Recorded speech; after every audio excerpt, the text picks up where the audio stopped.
Hey guys, I thought I would share this reading because I got a lot of messages. It's my Tuesday night row, but I got a lot of messages and I know that they're not all for me, so I thought I would share them. But just let me say this before you freak out. People seem to freak out with background noise. I'm not quite sure why, guys. You know, we video record these in our homes where other people live, so there is background noise, okay? So you're most likely going to hear my dishwasher. Okay, I can't really apologize for that, so if you don't like it, this video is most likely not for you, okay? But for the rest of you who are here for the content and not so much the aesthetics, it's a great reading, I think. The messages that I really got from here, it almost made me cry inside.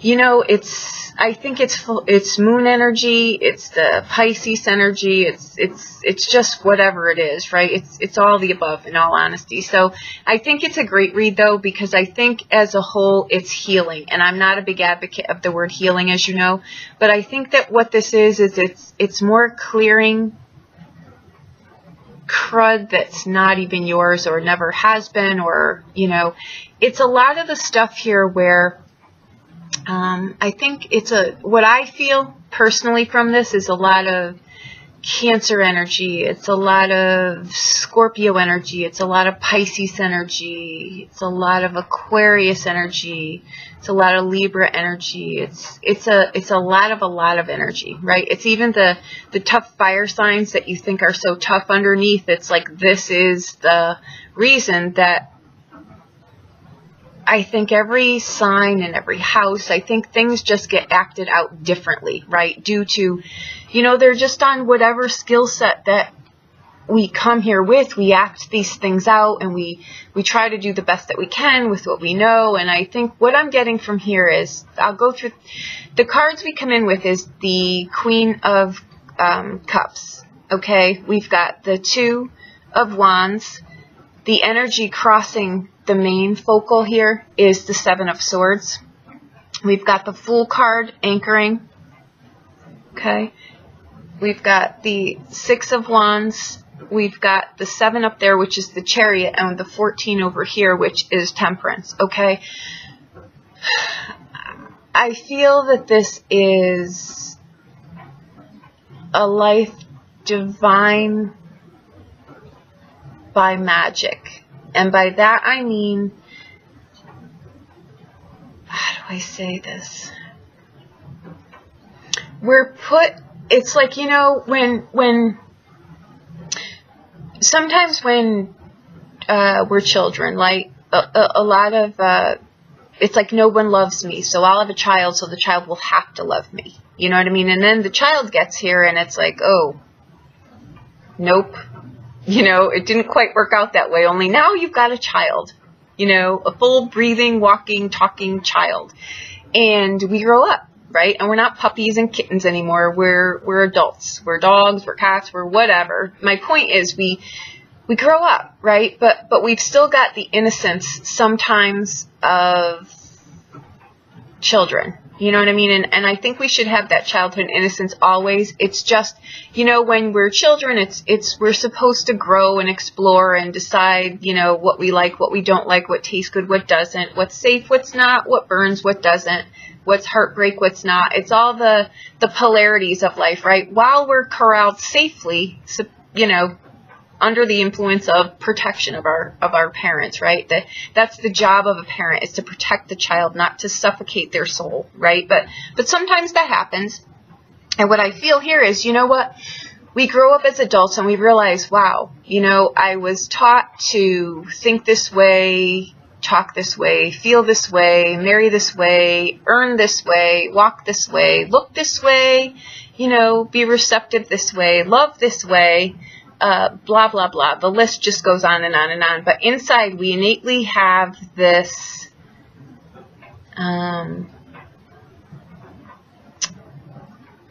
it's instinct. It's instinct that, you know, I see something walk by. It's like you're driving by a highway, right? And you see a carnival off to the side, like in a side town or something. And you're just in awe. I don't care what age you are. You still get, you know, awestruck by something like that.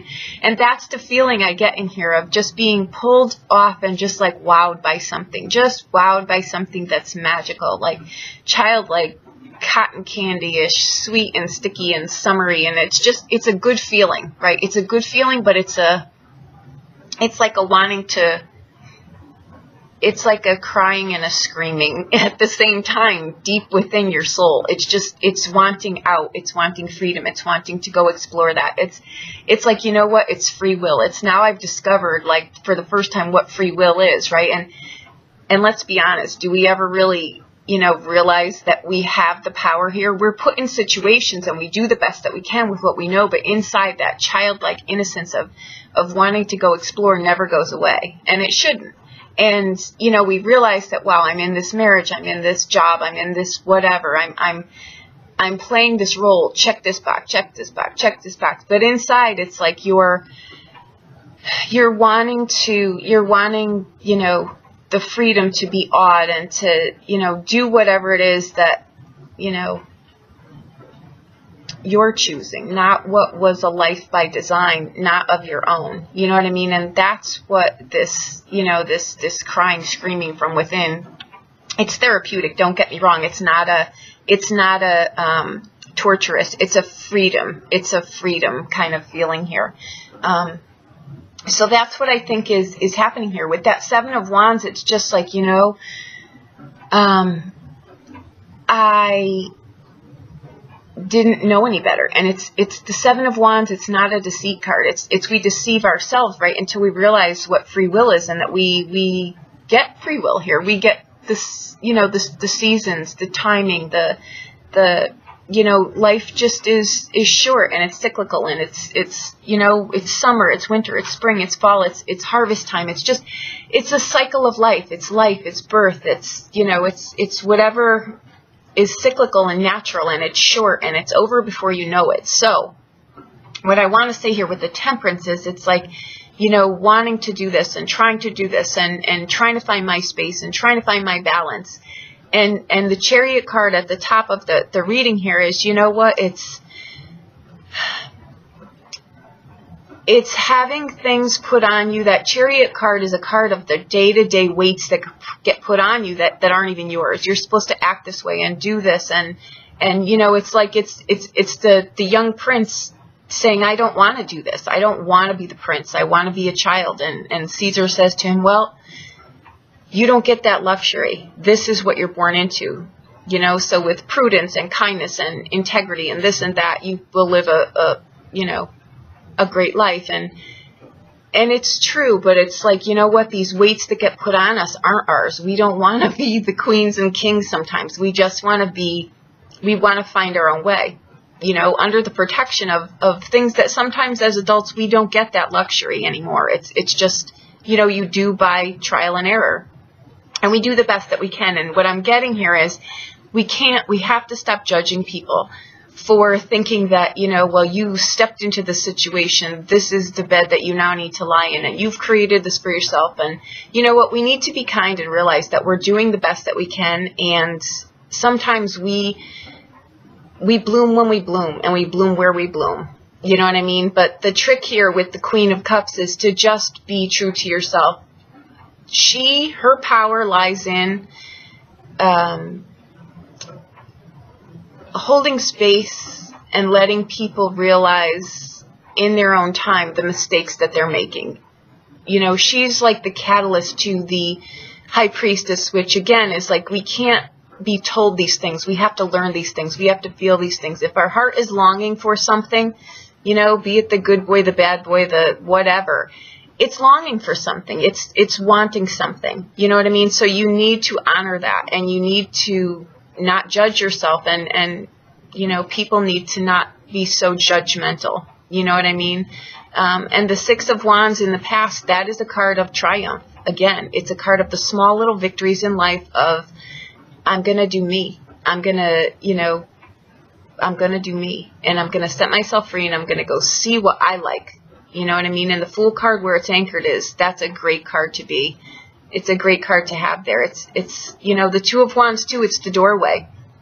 It's the doorway of, you know what, I was I took this job, I lived this life, I married this person, I got this education, I did this, I did that, I live here, I drive this, you know what I mean? I eat this, you know, whatever. But that Two of Wands is that calling. It's that I know life is out there and I have to go find mine. You know what I mean? So find the life that's meant for you. You know, express your free will in whatever way you feel. You know, how do I say? Just release whatever is holding you back. Be it resentment for someone, be it anger over something, be it, you know, whatever is holding you hostage. Set it free so that you can go and be free. Okay, so that's what I think this is about. I thought this was a powerful reading, and I thought it was well worth sharing. So when you see it, you see it. And again, I apologize for the intro, but I get crazy comments about noise and this and that. If you're hearing voices, that's on you. I don't know what to say.